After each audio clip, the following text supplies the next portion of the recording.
बिस्मिल्लाहिर्रहमानिर्रहीम अस्सलाम वालेकुम। आज हम आपको बाहू स्टेट के प्लेटफॉर्म से एक पॉडकास्ट जो है वो अपडेट कर रहे हैं, जिसके अंदर हमारे काफ़ी सारे क्लाइंट्स के कुछ क्वेश्चन थे और उनके आज हम लोग जो है वो आंसर आपके साथ शेयर करेंगे।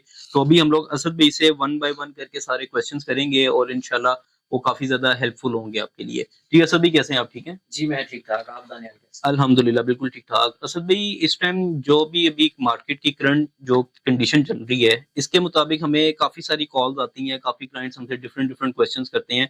उनमें सबसे जो मेजर एक क्वेश्चन हमारे लिए ये होता है कि इस टाइम के ऊपर जो करंट अभी सिनेरियो चल रहा है, यहाँ पे मिनिमम कम से कम 8, 10 या 15 लाख रुपए के अंदर अगर वो इन्वेस्टमेंट करना चाहते हैं, तो क्या चीज़ बेहतर है?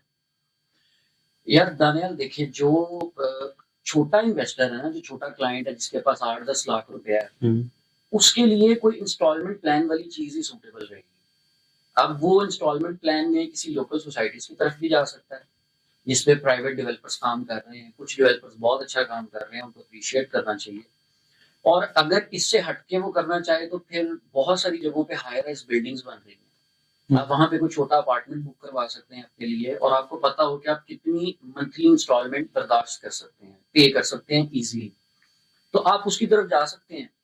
तो इसके अंदर आप कोई रेकमेंड कर सकते हैं कि कौन-सी ऑथेंटिक सोसाइटीज़ हैं, जहाँ पे वो अगर आज इन्वेस्टमेंट करते हैं, कल को उनको डिलीवर भी हो?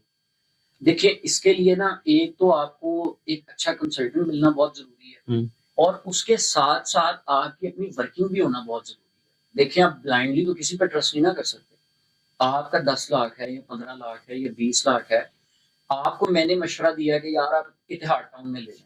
हुँ। अब इतिहाद टाउन में लेने की रीज़न क्या है? आपको पता होना चाहिए कि उनके प्रीवियस प्रोजेक्ट्स उन्होंने डिलीवर किए हैं।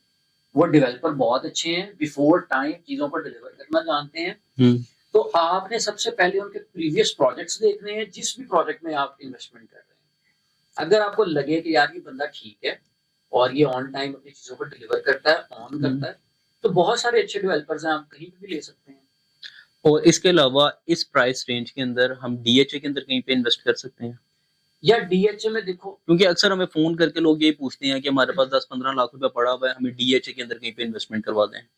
देखिए डीएचए में इंस्टॉलमेंट प्लान है नहीं। हुँ। और जो सबसे सस्ती फाइल है वो डीएच 13 की है, वो मेरे ख्याल 17-18 लाख रुपए की है 5 मरला। हुँ। लेकिन वो भी मैं आपको रेकमेंड नहीं करूंगा क्योंकि उसमें बहुत सारे लोग बहुत अरसे से परेशान हैं। हुँ। अभी उसकी लोकेशन का नहीं पता, उसके किसी सर पाँव का नहीं पता, तो वो मेरी सजेशन नहीं होगी। अगर आप डीएचए में आ रहे हैं तो एटलीस्ट 3-4 मिलियन का आपका बजट होना चाहिए। तो इसके साथ जो फ़ाइल की बात हो रही है, तो डीएचए क्वेटा के हवाले से बड़े सवाल आते हैं हमारे पास। उसमें भी लोग पूछते हैं कि इसकी 1.5 करोड़ तक गई थी कीमत और अभी मेरे ख्याल से 35-36 लाख के ऊपर है। जी, तो यहाँ पे क्या अभी बाइंग करनी बनती है? 100% बनती है। उसकी क्या रीज़न है? सर उसकी रीज़न ये है कि सबसे पहली बात है कि वो अपने पीक पे देखें वो किस प्राइस पे गई हुई है। हुँ। वहां तक उसके जाने के काफी सारे रीजन होंगे ना, सिर्फ ऐसा नहीं है कि 4 इन्वेस्टर आए और कुछ डीलरों ने मिलकर पहुंचा दिया, ऐसा नहीं है।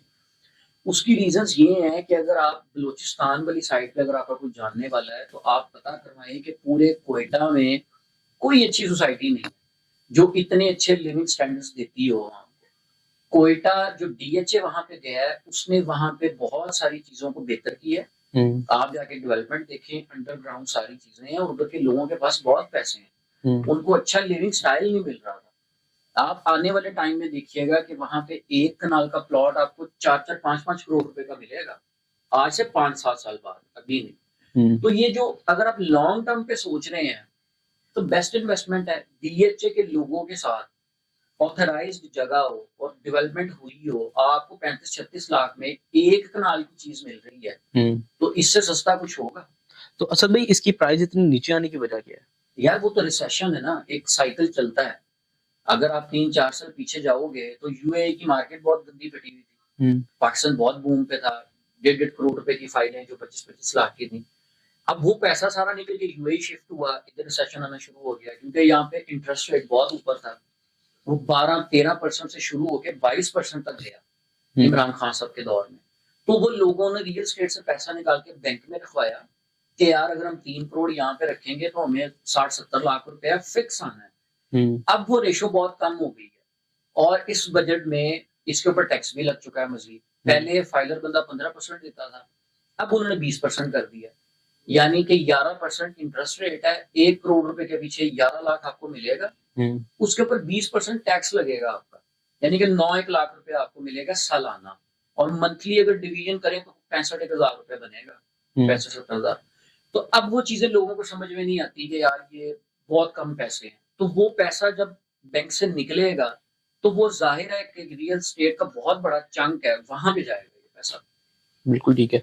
तो हमारी वीडियो काफी लंबी हो रही है, लास्ट एक क्वेश्चन मैं आपसे ये करूंगा कि अभी जो मार्केट के अंदर टैक्सेस जो लगे हैं जी। उसका क्या इम्पैक्ट पड़ा है? क्या ये टैक्सेस की वजह से मार्केट मजीद बेहतर होगी या और नीचे चली जाएगी?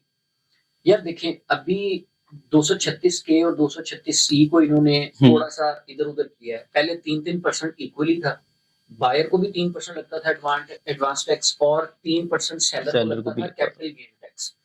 अब सेलर को 4.5% कर दिया है, बायर को 1.5% कर दिया है। अगर आप इसको डीप डाइव करके सोचोगे ना, तो इसके पीछे इनका माइंड ये है कि जो ट्रेडर थे ना बीच में, जिन्होंने लिया और बेच दिया, लिया और बेच दिया, लिया और बेच दिया, इन्होंने उसको खत्म किया। जो एक एंड कंज्यूमर होगा ना, वो कम से कम 3 से 4 साल की प्लानिंग करता है। वो कभी ये नहीं करेगा कि अभी लिया और 2 महीने बाद बेच दिया, अभी लिया 6 महीने बाद बेच दिया। तो लेते वक्त उसके लिए आसानी कर दी, 1.5% उसका कम कर दिया ताकि वो बाय करे। अब जब वो 3 साल में अच्छा प्रॉफिट कमा चुका होगा तो गवर्नमेंट को पे कर दे। तो अगर वैसे देखा जाए तो ये 6% ही बनता है ना, अगर 1.5%। 6% ही है, लेकिन ये 4.5 और 1.5 करने की रीजन को आप समझे ना। पहले एक बंदा ट्रेडर आया, उसने एक फाइल खरीदी और उसने फौरन ही बेच दी, उसको 4.5% देना पड़ जाएगा। ठीक है। अब उन्होंने क्या किया है कि अब लेते वक्त आपको रिलैक्सेशन दे दी कि आप 3-4 साल की प्लानिंग कर रहे हैं ना, आप लेते वक्त कम दे दें, जब बेचेंगे आपको प्रॉफिट हो रहा होगा तब ज्यादा दे देना। तो लेकिन इसका इम्पैक्ट मार्केट के ऊपर क्या पड़ेगा, अच्छा या बुरा? मेरा ख्याल है कि अच्छा पड़ेगा, क्योंकि बायर्स को थोड़ी सी आसानी कर दी है उन्होंने, और सेलर जो कि बेच रहा होता है उसको 1.5% अगर उन्होंने ज्यादा दिया तो अपनी प्राइस को भी उस तरह से मैनेज करता है। बिल्कुल ठीक। अब आप देखें ना, जितने प्लॉट्स आप भी बेच रहे होंगे, उन प्लॉट्स में 3-3, 4-4, 5-5 लाख एक्स्ट्रा कर दिया होगा मालिकान ने। तो लेकिन इसमें तो फिर इन्वेस्टर आपका मार्केट से सारा निकल गया, तो वो फिर। और इन्वेस्टर देखें, जेन्युइन कस्टमर के लिए भी तो कुछ रहना चाहिए है ना। इन्वेस्टरों ने तो पहले ही बेड़ा गर्क किया हुआ है।